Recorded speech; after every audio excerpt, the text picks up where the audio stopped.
Give us some details. Okay. Well, nitty-gritty. We want nitty-gritty. Down and dirty.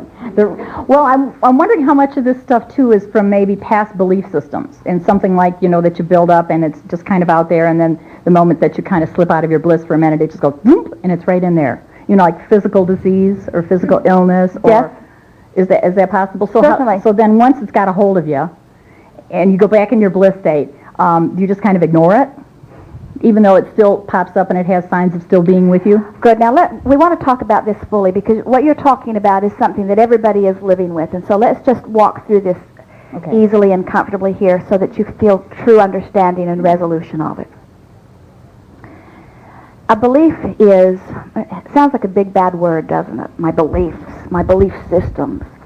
And we want to diffuse that for you by reminding you that a belief is just a habit of thought. It's just a thought that you keep thinking. And the reason it's a habit of thought is because you haven't taken time to rethink it in a different way. In other words, it's sort of like the first impression. And it's still there, and every time it came up, it was just easier to think it that way than to think it in the way that is really more in harmony with your wanting. So you just sort of keep going along with it. It's like having something in your home that really doesn't please you, but you got so used to it that you don't notice it anymore. And so you just kind of tolerate it or allow it even though you don't really want it, unless somebody else comes in and really points at it and points out that it isn't appropriate before you actually do something about it. Now, so a belief is nothing more than a thought that you keep thinking.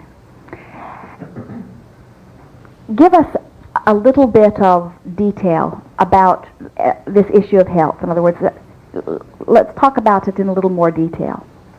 Since that's the subject that you brought up. Right. Before you do, we'll ramble a little bit here to just sort of get you on the wavelength that will open it easily.